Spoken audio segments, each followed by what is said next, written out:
নমস্কাৰ এই মুহূৰ্তত আহি পৰিছে ৰাজ্যখনৰ বাবে সন্ধিয়াৰ কেইবাটাও বিগ ব্ৰেকিং নিউজ আজি হৈছে 13 ছেপ্টেম্বৰ অসমৰ লগতে ভাৰতৰ বিভিন্ন প্ৰান্তৰ পৰা এনে ধৰণৰ খবৰসমূহ নিতৌ চাবৰ কাৰণে চেনেলটো সাবস্ক্ৰাইব কৰি ভিডিঅ'টোত এটা লাইক কৰি দিব এই মুহূৰ্তত জনাই আছো এটা গুৰুত্বপূৰ্ণ খবৰ 2024 হাই স্কুল শিক্ষান্ত পৰীক্ষাৰ্থীসকলৰ বাবে এটা জৰুৰী খবৰ আহিছে 2024 হাই স্কুল শিক্ষান্ত পৰীক্ষাৰ্থীসকলৰ বাবে এটা ডাঙৰ খবৰ কিয়নো অহা বছৰত 2024 ফেব্ৰুৱাৰী মাহৰ প্ৰথম সপ্তাহতেই অনুষ্ঠিত কৰা হ'ব হাই স্কুল শিক্ষান্ত পৰীক্ষা ৰাজ্যৰ শিক্ষাৰ্থীসকলে গণোৎসৱৰ জৰিয়তে OMR চিটৰ সাম্যক ধাৰণা লাভ কৰাৰ হেতুকে 2024 বৰ্ষত 50% প্ৰস্তুতৰ বাবে OMR চিটৰ ব্যৱস্থা কৰা হ'ব বুলি সেৱাই ইতিমধ্যে ঘোষণা কৰিছে অবশ্য ছাত্ৰ ছাত্ৰীসকলে এই সুবিধা ইংৰাজী সাধাৰণ গণিত সাধাৰণ বিজ্ঞান আৰু সমাজ বিজ্ঞান বিষয়ৰ বাবে লাভ কৰিব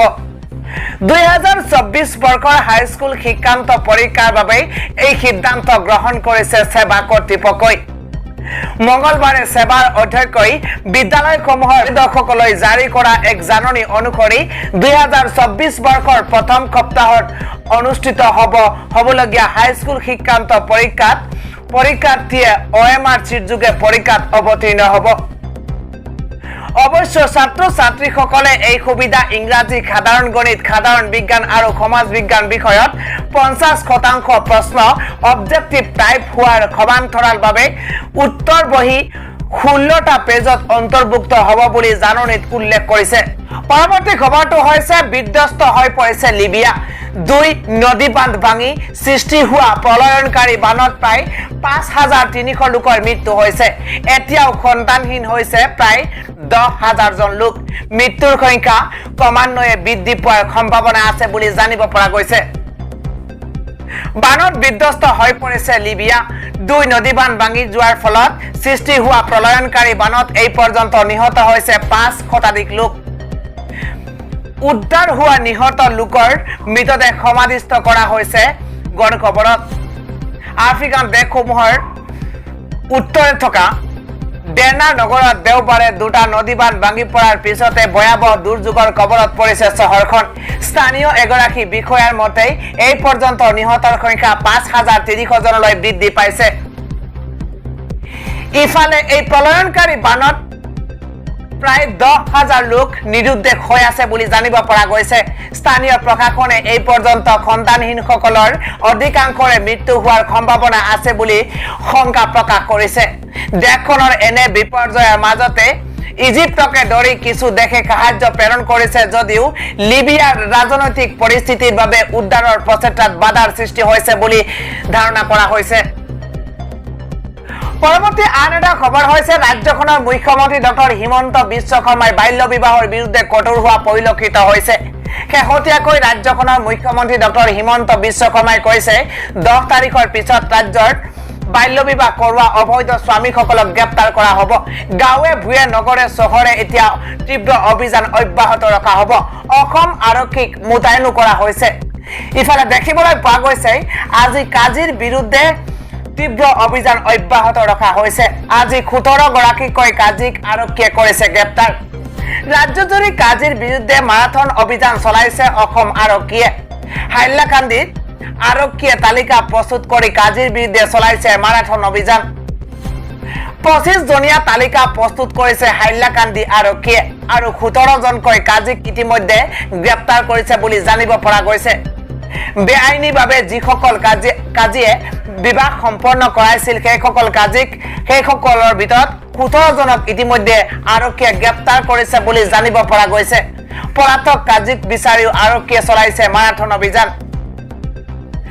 ৰাজ্যজুৰি কাজিৰ বিৰুদ্ধে এনে অভিযান অব্যাহত ৰাখিছে বুলি জানিব পৰা গৈছে পৰৱৰ্তী ডাঙৰ খবৰটো হৈছে হিমন্ত বিশ্ব শৰ্মাক ইতিমধ্যে চ্যালেঞ্জ দিয়া হৈছে অসমত চমক দেখুৱাইছে কংগ্ৰেছে ৰাজস্থান কৰ্ণাটকৰ পাছত এইবাৰ অসমত কংগ্ৰেছে চমক দেখুৱাইছে হিমন্ত বিশ্ব শৰ্মাক চ্যালেঞ্জ দি চাহ বাগিচা এলেকাত শক্তি দেখুৱাইছে কংগ্ৰেছে বাগানে বাগানে কংগ্ৰেছ শীৰ্ষ কাৰ্যসূচী হাতত লৈ প্ৰদেশ কংগ্ৰেছে শ্ৰমিক ৰাইজৰ সুবিধাৰ্থে গোলাঘাটত এম্বুলেন্স প্ৰদান কৰিছে সাংসদ গৌৰৱ গগৈয়ে বিশাল শোভাযাত্ৰাৰে গৌৰৱ গগৈক আদৰি আনে চাহ বাগিচা অঞ্চলৰ ৰাইজে সাংসদ উন্নয়ন পুঁজিৰ পৰা চাহ বাগিচা এলেকাত কেইবাখনো এম্বুলেন্স প্ৰদান কৰিছে গৌৰৱ গগৈয়ে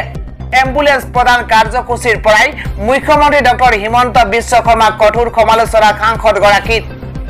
ৰাজ্যৰ সেৱা কৰাটো কংগ্ৰেছৰ কৰ্তব্য বুলি মন্তব্য কৰিছে চৰকাৰী আঁচনি ব্যক্তিগত লাভালাভৰ বাবে নহয় ৰাজস্থান কৰ্ণাটকৰ পাছত এইবাৰ অসমত কংগ্ৰেছে চমক দেখুৱাইছে আন এটা খবৰ হৈছে মাত্ৰ 48 ঘণ্টা আপোনাৰ হাতত বাকি আছে যদি আপোনাৰ বাহন আছে তেন্তে এই খবৰটো আপোনাৰ বাবে অতিকৈ গুৰুত্বপূৰ্ণ ডিজিটেলাইজ কৰক এতিয়াই আপোনাৰ লাইসেন্স বা আৰসি যদি আপুনি এনে কাম নকৰে তেন্তে আপোনাৰ বিপদ অনিবাৰ্য মাত্ৰ 5 দিন আৰু এই কেইটা কাম আপুনি যদি নকৰে তেন্তে বিপদ অনিবাৰ্য বুলি কোৱা হৈছে 5 দিনৰ ভিতৰত বাহনৰ ফিটনেস সাৰ্টিফিকেট উলিয়াই লওক আপোনাৰ যদি বাহন আছে তেন্তে আপোনাৰ বাবে এইটো এটা ডাঙৰ খবৰ কিয়নো শীঘ্ৰেই বাহনৰ সকলো নথি ডিজিটেলাইজ কৰক পৰিবহন বিভাগে আনিছে নতুন আইন 15 সেপ্টেম্বৰৰ ভিতৰত সম্পূৰ্ণ কৰক সকলো প্ৰক্ৰিয়া এই কাম কৰিলে যিকোনো মুহূৰ্তত চৰকাৰে এই কাম নকৰিলে যিকোনো মুহূৰ্তত চৰকাৰে জব্দ কৰিব আপোনাৰ হাতত থকা বাহনখন নথি পত্ৰ সঠিক নাথাকিলে খাৰি নাযাব এম্বুলেন্সো ডিজিটেল মাধ্যমেৰে এতিয়া পৰীক্ষা কৰা হ'ব আপোনাৰ নথি শীঘ্ৰেই আপোনাৰ লাইসেন্সখন কৰিব লাগিব স্মাৰ্ট কাৰ্ড ডিজিটেল মাধ্যমত সঠিকভাৱে নথিসমূহ নাথাকিলে বাতিল হ'ব ডিএল আৰু আৰসি